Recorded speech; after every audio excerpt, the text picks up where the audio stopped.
Assalamualaikum warahmatullahi wabarakatuh. Halo teman-teman, gimana nih kabarnya? Semoga semuanya senantiasa sehat, gembira, dan luar biasa. Hari ini kita akan belajar mengenal apa itu tumbuhan bersama Kak Zulfa di kelas Cinta Lingkungan. Teman-teman di sini pasti udah tahu kan apa itu tumbuhan? Tumbuhan adalah makhluk hidup yang pada umumnya memiliki ciri-ciri seperti akar, batang, dan daun. Nah, coba sekarang teman-teman amati di lingkungan sekitar teman-teman. Adakah sesuatu yang memiliki ciri-ciri seperti memiliki akar, batang, dan daun? Kalau ada, berarti sesuatu tersebut termasuk ke dalam jenis tumbuhan. Selanjutnya adalah apa saja sih yang termasuk ke dalam jenis tumbuhan? Yang pertama yaitu pohon. Pohon termasuk ke dalam jenis tumbuhan karena pohon memiliki ciri seperti memiliki akar, batang, daun, bunga. Nah, karena di sini adalah pohon mangga yang termasuk ke dalam golongan pohon yang berbuah, sehingga pohon mangga memiliki ciri tambahan yaitu buah. Teman-teman semuanya pada suka kan buah mangga?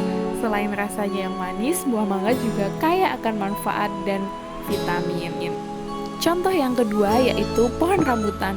Pohon rambutan juga memiliki struktur yang sangat lengkap. Akar ada, batang ada, daun ada, bunga juga ada, tentunya buah juga ada karena rambutan juga termasuk ke dalam golongan tumbuhan berbuah. Nah, teman-teman pasti semuanya sering kan melihat rambutan, pasti juga sering makan buahnya.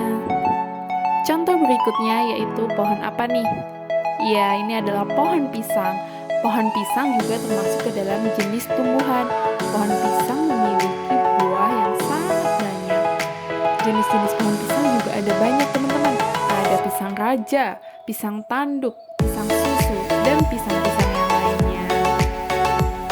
Nah, selanjutnya yaitu bunga. Bunga juga termasuk ke dalam jenis tumbuhan teman-teman. Karena bunga juga memiliki struktur yang sama dengan pohon. Memiliki akar, memiliki batang, memiliki daun, dan memiliki bunga tentunya. Sekarang kita akan membahas apa saja jenis-jenis bunga yang ada di sekitar kita. Yang pertama ada anggrek.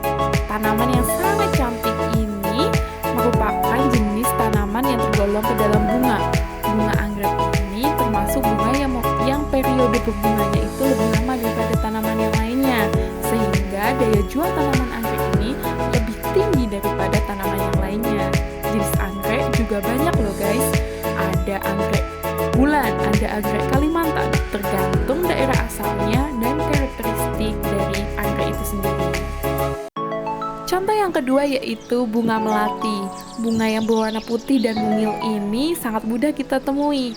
Bunga melati ini selain sebagai tanaman hias juga bermanfaat dalam kehidupan sehari-hari, seperti digunakan untuk pengobatan, kemudian digunakan untuk hiasan, dan keperluan-keperluan lainnya. Contoh selanjutnya yaitu tanaman ekorbia. Tanaman ekorbia ini juga termasuk ke dalam jenis tumbuhan. Ciri unik tanaman ini memiliki batang berduri, tapi bunganya terlihat sangat indah. Tanaman ini juga merupakan tanaman yang memiliki daya jual tinggi, tergantung pada musimnya. Nah, contoh yang terakhir yaitu bunga mawar. Semuanya pasti udah gak asing lagi kan sama bunga mawar. Bunga mawar itu banyak jenisnya teman-teman. Yang biasa kita temui warna bunga mawar yaitu merah, putih, dan merah muda.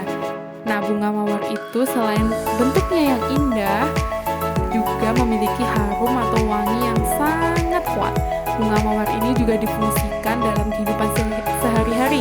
Selain digunakan untuk tanaman hias, bunga mawar juga digunakan untuk bahan baku parfum, kemudian bahan baku deterjen, dan lain-lain sebagainya. Nah, itu tadi contoh-contoh jenis tumbuhan, teman-teman. Selanjutnya, kalian penasaran gak sih bagaimana tanaman bisa hidup? Layaknya kita sebagai manusia, tumbuhan juga memerlukan asupan makanan supaya tetap hidup, bisa berkembang dan bertumbuh dengan baik. Lalu bagaimana tumbuhan itu bisa hidup ya? Apakah sama dengan kita sebagai manusia? Yuk simak penjelasan dari Kak Zulfa berikut ini.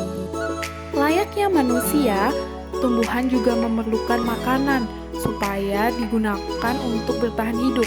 Nah, cara tumbuhan mengolah makanannya yaitu dinamakan proses fotosintesis. Fotosintesis merupakan proses di mana tumbuhan memasak makanannya. Nah, untuk memasak tentunya kita memerlukan bahan-bahan makanan kan?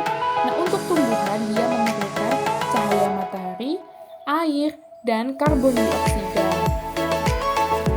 Tumbuhan melakukan fotosintesis untuk menghasilkan zat-zat yang diperlukan oleh tumbuhan dan bermanfaat juga untuk manusia.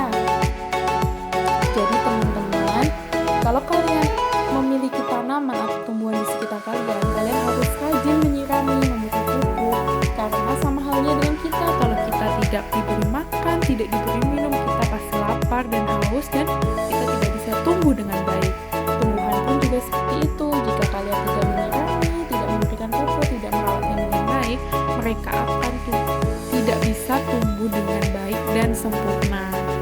Nah, untuk fotosintesis sendiri menghasilkan seperti O2 atau oksigen yang kita gunakan untuk bernafas sehari-hari. Kemudian juga menghasilkan makanan yang berupa glukosa sebagai zat makanan tumbuhan. Nah, itu dia teman-teman penjelasan seputar tumbuhan, jenis-jenis tumbuhan, dan bagaimana tumbuhan bisa bertahan hidup. Semoga materi hari ini bisa bermanfaat dan teman-teman semua bisa mengerti apa yang dijelaskan oleh Kak Zulfa.